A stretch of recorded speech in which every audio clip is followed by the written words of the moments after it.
Back in the book segment tonight, supporting Hamas. On Saturday, an anti-Israel protest took place in front of the White House, with Hamas supporters going after a former U.S. Marine.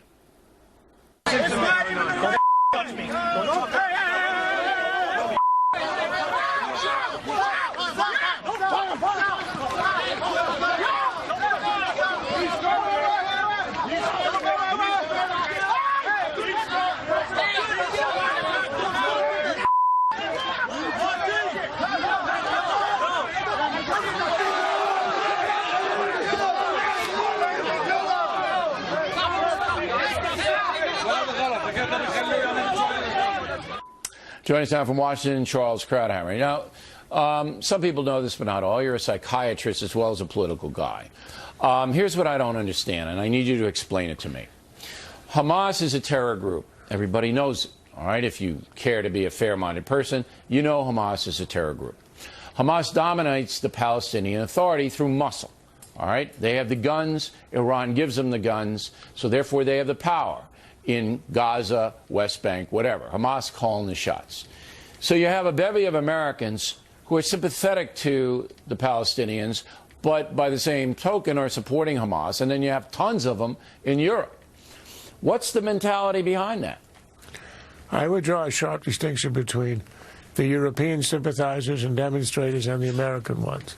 When it comes to Europe, I think the overwhelming factor is raw, native, deep-seated anti-Semitism. This is 2,000-year-old anti-Semitism.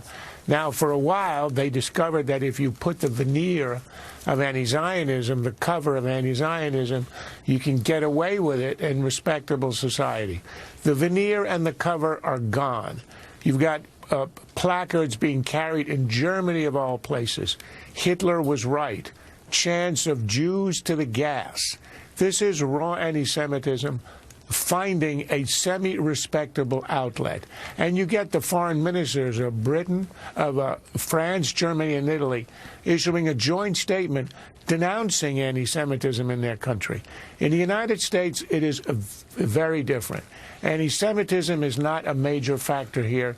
You know, of all the countries that the Jews have lived in 2,000 years, this is the most tolerant, friendly, loving country that the Jews have ever known. What I think is the most important factor here is sheer, raw ignorance. They have no idea what Hamas is, all that you said. They have no idea, for example, that there is no occupation in Gaza. You'll hear them talk about Gaza being occupied. The Israelis left in 2005. They tore out their settlements. There's not a settler. There's not a soldier. There is not a Jew left in Gaza. Do any of these people know it? No.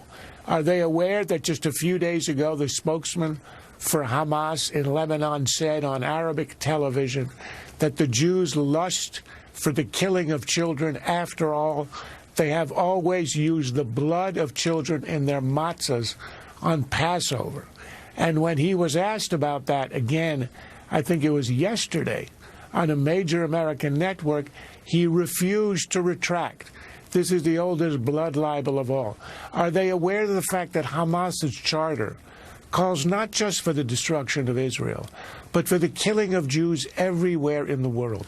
This is an openly genocidal organization. But I don't. You're giving them a pass. I think most of these people are aware of that, and if they wanted to be, they could be easily, because we have computers, and they could just Google Hamas, and it'll all come up.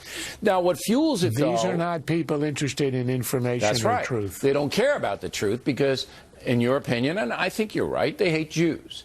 Now, when the Israelis hit the UN hospital and do inevitably kill children and women in an urban warfare situation, there's outcry by President Obama and Americans.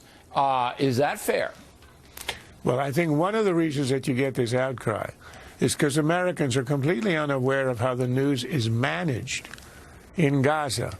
An Israeli filmmaker interviewed a Spanish photographer in Gaza, and he said to him, "Have you ever seen a missile battery operating?" And he said, "Oh, yes.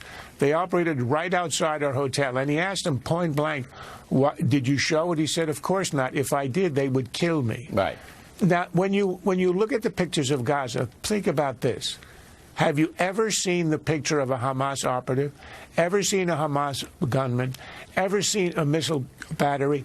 Ever seen a dead Hamas fighter? Never.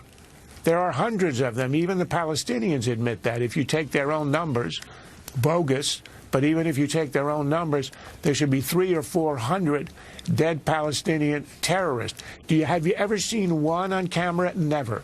They are only allowed to show women and children. All right, Charles Krauthammer, thank you, as always. Fact and tip of the day, a reward for praying. The tip, moments away.